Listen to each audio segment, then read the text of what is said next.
गौर साहब क्या कहेंगे, खुसूसी अदालत ने आज का जो फैसला सुनाया कि खान साहब को 28 नवंबर को पेश किया जाए अदालत में। अब तक तो लड़ाई ऐसी थी कि खान साहब को पेश करना है कि नहीं करना, तो अब पेश होंगे।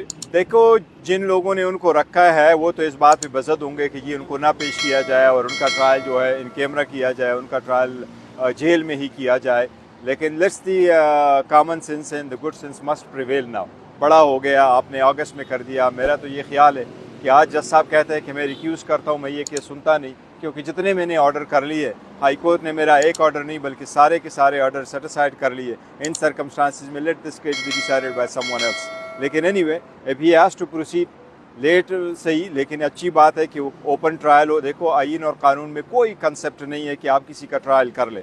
आपको याद होगा 23 अक्टूबर को मैंने एक ट्वीट किया था, इंडाइटेड और नॉट इंडाइटेड, गिल्टी और not guilty, each and every order of the trial court जो है वो अनकॉन्स्टिट्यूशनल, इलीगल है और हाई कोर्ट उसको अनकॉन्स्टिट्यूशनल डिक्लेयर करेगी। तो यही है, हुआ है, अच्छी बात है कि ऐसा ही हो। सर ये बताइएगा कि वीडियो लिंक के जरिए क्या फर्ज जुर्म आयद हो सकती है या खान साहब को पेश करना जरूरी है?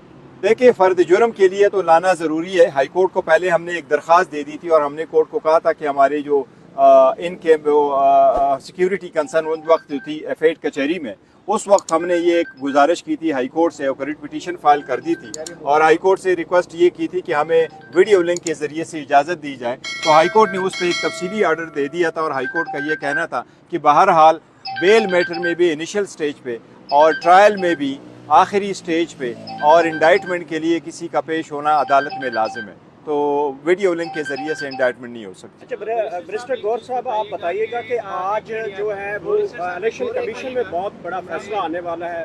पीटीआई की इंतखाबी निशान के ऊपर आज फैसला आने वाला है। अगर आप समझते हैं कि बल्ले का निशान पीटीआई को नहीं अलॉट किया जाता तो आपकी स्ट्रेटजी क्या होगी? देखो, स्ट्रेटजी तो सेकंड प्लान भी हमने रखा हुआ है कि कैसे प्रोसीड करना पड़ता है, लेकिन मेरा नहीं ख्याल कि इलेक्शन कमीशन ये फैसला करेगी कि हम आपसे विड्रॉ करते हैं आपका बल्ला। Chief justice, chief election commissioner ने भी कहा था बल्ला हमारा ही है, बैलेट पेपर पे बल्ले का निशान होगा। हम जब मुलाकात कर रहे थे उस वक्त सारों मेंबरान साहिबान और चीफ इलेक्शन कमिश्नर ने खुद कहा था, हमने ये स्टेटमेंट पहले भी दी थी, ये ऑर्डर तो ओरली अनाउंस हो चुका था। फिर हमने 2 दरख्वास्तें दी थी, इलेक्शन कमीशन ने कभी उसकी तरदीद नहीं की है। तो हमें उम्मीद ये ज़रूर है मुझे कि एटलीस्ट बल्ला हमारा ही होगा। मैक्सिमम अगर अदालत हमें ये इलेक्शन कमीशन कुछ एडवर्स ऑर्डर कर सकती है। इलेक्शन कमीशन ने हमारे इंट्रा पार्टीज इलेक्शन पे कभी एतराज़ नहीं किया था। इनके जो डॉक्यूमेंटेशन हमारे साथ हुई थी वो ये थी कि आप की डेफिशिएंसी है डॉक्यूमेंट्स में, फॉर्म नहीं है, दस्तखत नहीं हुआ, लिहाजा वो कंप्लीट करें। तो उम्मीद मुझे यही है कि अगर मैक्सिमम ऑर्डर करेंगे तो ये हमें इंट्रा पार्टीज इलेक्शन का दोबारा ऑर्डर करेंगे, जो मैं समझता हूँ कि इट्सेल्फ भी गलत होगा। लेकिन बल्ला वापस लेने का देखो, अनलेस क्योंकि बहुत बड़ी गेम चली हो। बैरिस्टर साहब, 29 अगस्त तक कार्रवाई रिवर्स हुई है साइफर केस में। 29 अगस्त को इमरान खान की दरखास्त जमानत भी नहीं दायर हुई थी और ये जो डॉक्यूमेंट रिसीविंग की थी, तो क्या ये जो जमानत का प्रोसेस है ये भी रिवर्स होगा और फिर जो हाई कोर्ट का जमानत का फैसला है या फर्द जुर्म की कार्रवाई, ये जितना भी है जरा इसको एलैबोरेट करिएगा, बड़ा टेक्निकल। देखिए, 29 अगस्त का जो की डेट है वो उसकी कोर्ट की पहली हियरिंग थी। उससे पहले उनकी जुडिशल दे दिया गया था, कोर्ट में प्रोड्यूस नहीं किया गया था, तो कोर्ट ने उसको टच नहीं किया था। बिकॉज क्वेश्चन ये था कि ट्रायल का जब आप प्रोड्यूस करें, आप जेल जाएं, तो वो ऑर्डर किसने करने थे। अब हाई कोर्ट ने चूंकि कहा है वो प्रोसीडिंग्स जो है वो वाइड है, तो वाइड होने की प्रोसीडिंग की each and every order is now gone. तो मैं तो ये समझता हूँ कि 29 अगस्त से लेके आज तक उसकी जितनी भी कस्टडी है ये भी इलीगल है, वो इलीगल कन्फाइन ही मानी जाएगी। और जितनी इंडाइटमेंट है, इंडाइटमेंट भी ख़त्म है, विटनेसेस भी ख़त्म है, ऑर्डर्स भी ख़त्म है। हमने जो पहले ऑर्डर उनके सामने फाइल किए थे ट्रायल कोर्ट के, वो सारे के सारे ख़त्म है। अलबत्ता बेल का मैटर जो है वो सुप्रीम कोर्ट के सामने है, वो कंटिन्यू करेगा। अच्छा, गौहर अली खान साहब, ये बताइएगा कि अब जब खान साहब को 28 तारीख को तलब किया गया है, उनको पेश करने का हुक्म दिया गया है जज साहब की जानिब से, तो अब पाकिस्तान तहरीक इंसाफ की स्ट्रेटजी क्या होगी? क्या खान साहब का कोई पुरतफाक इस्तकबाल किया जाएगा बाहर निकलने पर? क्या आप लोग प्लानिंग कर रहे हैं इस हवाले से? देखिए, इंशाल्लाह पार्टी फैसला करेगी। खान साहब की हर जगह पुरतकाब जो है ना इस्तकबाल होगा, लेकिन अगर ये सिर्फ उसको लेके आएंगे, अगर ये रात के अंधेरे में तो लेके नहीं आ सकते, कोर्ट प्रोसीडिंग लेके आएंगे।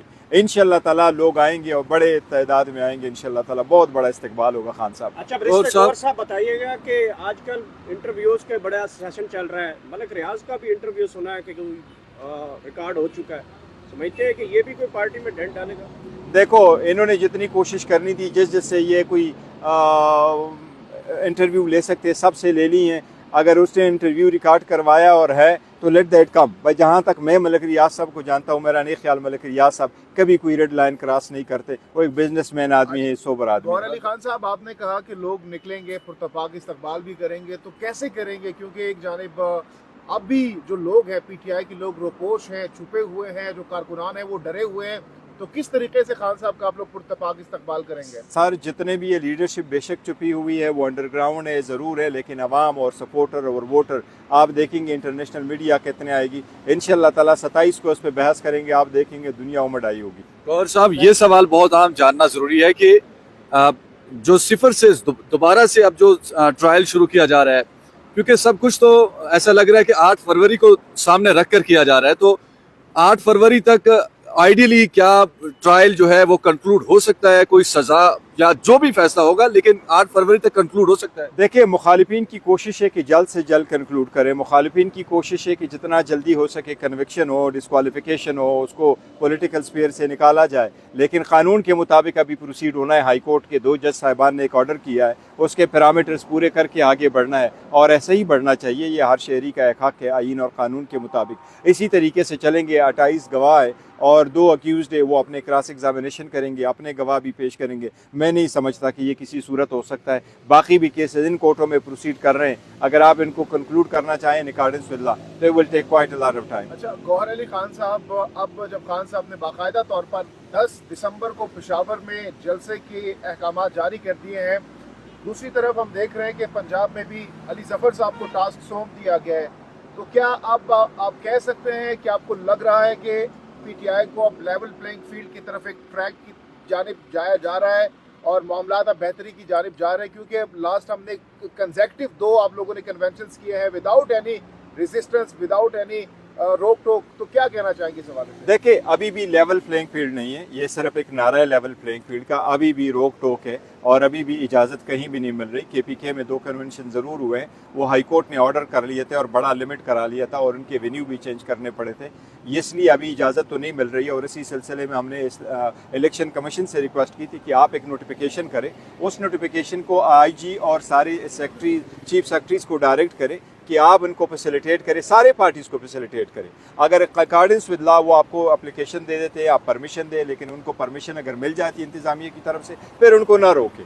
अभी रोक टोक तो ज़रूर है, लेकिन हमारी कोशिश है, दोबारा दरख्वास्त देंगे हम, we are going to high court. मीनारे पाकिस्तान पर नून लीग ने जो जलसा किया था, क्या उतने ही लोग आप पेशावर जलसे में इकट्ठे कर पाएंगे? इंशाल्लाह ताला उससे दुगना होंगे, प्रोवाइडेड की इजाज़त मिल जाती है, प्रोवाइडेड ये लोगों को रोक न ले, और इंशाल्लाह ताला लोगों को नहीं रोक सकेंगे। हम पेशावर हाई कोर्ट में ये दरख्वास्त देंगे कि अब फुरमन जलसे की इजाज़त आईनी हक़ है और इस आईनी हक़ को इन्फोर्स करना अदलिया की जिम्मेदारी है। जलसे में सिर्फ और सिर्फ पेशावर की शहरी होंगी या मुल्क भर से कारकुनान को? सिर्फ केपीके के लोग होंगे, पूरे कि हम सिर्फ केपीके के लोग देखें और देख लेना लोग कितने तादाद में आते हैं। बैरिस्टर गौहर साहब, ये बिलावल भुट्टो जरदारी की जानिब से पाकिस्तान तहरीक इंसाफ को टिकटॉकर की जमात कहा गया है, क्या कौन सी जमात कहा गया? टिकटॉकर।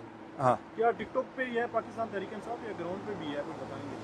देखिए, शायद बिलावल टिकटॉक में बिजी है तो उसको ग्राउंड रियलिटी का अंदाज़ा ही नहीं है। जब वो नीचे देखेंगे, वो एक शेर है ना कि जब धुंध ख़त्म होगा तो फिर आपको पता चलेगा घोड़े पे सवार है कि गधे पे सवार है। भुट्टो जरदारी को पता चल जाएगा और वो पता चल जाएगा इंशाल्लाह कराची में। बैरिस्टर साहब, इमरान खान की रिहाई के लिए अब कानूनी तौर पर ऐसा नजर आ रहा है कि अलकादर ट्रस्ट केस अगली रिकावट है, उसमें जमानत की एप्लीकेशन कहीं फाइल की है अभी या कोई फाइल नहीं की गई? देखिए, ज़मानत की एप्लीकेशन आप फाइल कर सकते हैं। अभी जो लॉ चेंज हुआ है उसके मुताबिक पहले आपने ट्रायल कोर्ट में देना और ट्रायल कोर्ट के बाद आप हाई कोर्ट आते हैं और सुप्रीम कोर्ट आते हैं। चूँकि अभी जुडिशल हुआ नहीं है इसलिए वो एप्लीकेशन फ़ाइल नहीं हुई, लेकिन इमीडिएटली इंशाल्लाह एप्लीकेशन फ़ाइल करेंगे। अलबत्ता ये ज़रूर है कि मशरिक बैंक का जो लेटर आया है दैट स्पीक्स फॉर इटसेल्फ कि नहीं पैसे इनके हुकूमत पाकिस्तान के थे, न हुकूमत पाकिस्तान की रिक्वेस्ट थी।